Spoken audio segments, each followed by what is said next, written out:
And we'll go to the losers right now. And Dave, your losers are the Jets running backs, Cortland Sutton and Deontay Johnson. We'll talk about the Rams running backs when we get to Heat's losers here. But Jets running backs, Sutton and Deontay Johnson.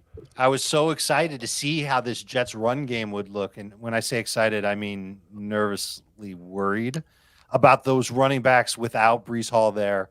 James Robinson played 21% of the snaps. Michael Carter played 55% of the snaps. Ty Johnson played 33% of the snaps. What? Is it a three-headed monster now in New York's backfield?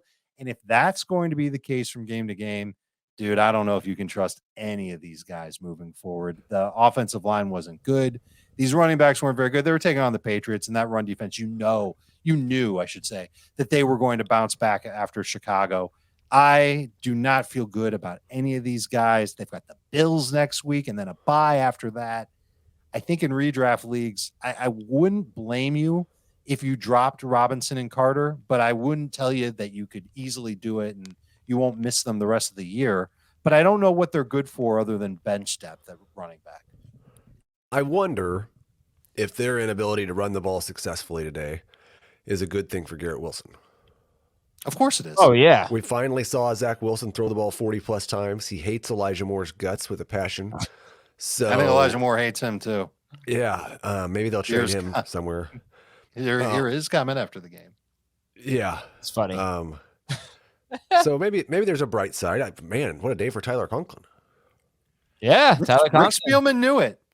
I don't know how many of you watch our show Sunday mornings on CBS Sports HQ, but Rick Spielman, the former Vikings general manager, was on with us, and he gave a sleeper pick for fantasy. He's starting to get into fantasy now, and he said Tyler Conklin, and he drafted Tyler Conklin. He knew what he was all about, and sure enough, Tyler Conklin with a monster game.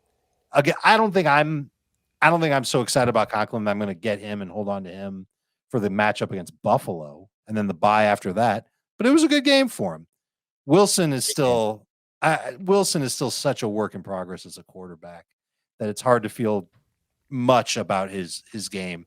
20 of 41, 355 yards, 2 touchdowns, 3 interceptions. One of those interceptions was the most pathetic looking INT that you'll ever see. He's trying to throw the ball away. He's mastered that, by the way. He's mastered running all over the place and then throwing the ball out of bounds, except on this play when he threw it down the sideline and it was picked off. I worry about what it means for Garrett Wilson moving forward as far as how many games he'll have with over 100 yards. But if they can't run the ball, they are going to have to throw it more, and Wilson should be their target leader, at least among the wide receivers. Maybe not overall because Conklin had 10 targets on Sunday. Yeah, it was a good one for Conklin and for Garrett Wilson, and believe it or not, in fantasy for Zach Wilson, who scored 20 fantasy points. But yeah, he certainly struggled, made some just terrible plays. Cortland Sutton, what the heck, man? 1 catch for 13 yards on 4 targets. That's now 3 straight games with 23 or fewer yards, 3 straight games with 5.3 or fewer PPR fantasy points. And his first 5 games, he was on pace for like 1,500 yards almost. Yeah. So now they're going into their bye. And do you have any faith in Cortland Sutton to turn things around? No, he's another player that again, you don't have to drop these guys, but you might want to consider it because there's nothing you can do out of it. Heath, Jerry Jeudy's the one in that offense right now. That was believe it or not, Jerry Jeudy is the best receiver on the Broncos. I will believe it because he's moving much better than Cortland Sutton. He's getting more targets from Russ. Last week we could dismiss it because it was Brett Rippon. This week it's Russell Wilson, and Wilson started to play better in the second half. Sutton had an ugly drop in the game. I feel a little bit better about Jeudy more so than Sutton moving forward. And I think Dulcich kind of fits into this conversation too because he can move better than Cortland Sutton can right now. And he's going to start getting some more targets than Cortland Sutton could get. So, no, I'm not saying that he's a spike cut or a must drop or anything like that, but you will see Cortland Sutton drop certainly in some 10-team. I think you just got our roles confused, Dave. I'm the one who trolled Adam. You should not be talking about dropping Cortland Sutton. We can't pile on. At least I traded him in one league. I mean, it's bad. I think one of Wilson's problems, honestly, is that he just kept looking for Sutton over and over again. And what happened at the beginning of the game? First pass of the game was for Sutton, bad throw. Second possession of the game, Sutton's covered, he throws an interception. And then after that, finally get some other guys involved here. So deep ball to Hamler, lots of Judy, lots of Dulcich. And he started playing. Judy gets open. Judy gets open and Dulcich gets open. I mean, Sutton will have some good games. He's not this bad. I'm not dropping him. But in Tennessee, Las Vegas out of the bye, those are great matchups. Hopefully one of those two games can be good. You might need a guy like Cortland Sutton. You might be happy that he's on waivers if somebody drops him. I'm not dropping him, but obviously I don't have nearly as much faith in him. And I try to sit him now if I can. I'll definitely sing him next week during the bye. Cortland Sutton or Michael Pittman rest of the season? Ooh. Pittman and PPR. I think I have more hope for Sutton. I'm not answering. I have no idea. Deontay Johnson. Adam, we don't either. Deontay Johnson, 47% started. He just can't do anything with his targets. Ever. I know.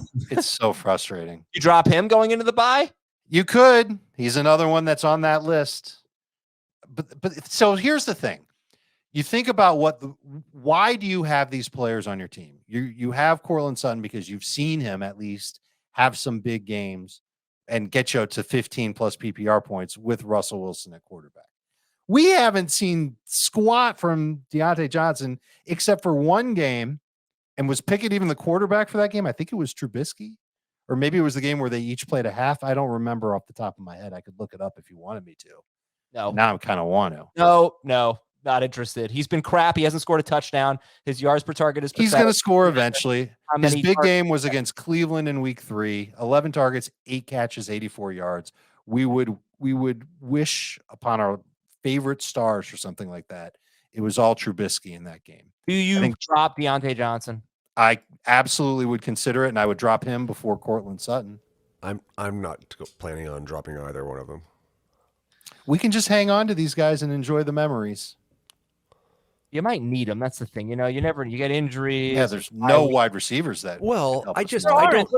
Look, I'm sorry, but on my waiver wire this week, who was I picking up? I was too slow to pick up Darius Slayton, and he was the best guy, and I picked up Elijah Moore. I thought Elijah Moore, they're going to throw, I have a lot more leagues where I have more running backs than I can start than I do where I have more wide receivers that I can start. Same.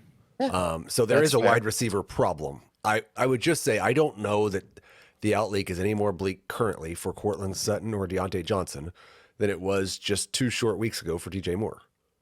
Yeah, that's a good point. All right, Heath, let's go to your losers here. You already talked about the Colts pass catchers. Hold on a second. Wasn't there a quarterback change that helped DJ Moore? Yes, but none of us would have said that PJ Walker was going to be the thing that saved DJ Moore. Anybody would have been better than Baker Mayfield. There isn't a quarterback change coming in Denver unless Russ gets hurt, and there isn't a quarterback change coming in Pittsburgh. But I do think that I find it more likely that Russell Wilson's going to play better than he has because he's going to get healthier as the season goes on, and Kenny Pickett's going to improve because he's a rookie quarterback. And it's going to be great for Jerry Jeudy and George Pickens. Look, Sutton has had 5 good games. It may have been 5 in a row and now 3 bad ones in a row, but he's had 5 good games where you would have even considered dropping him. So, yeah, I'm not dropping him.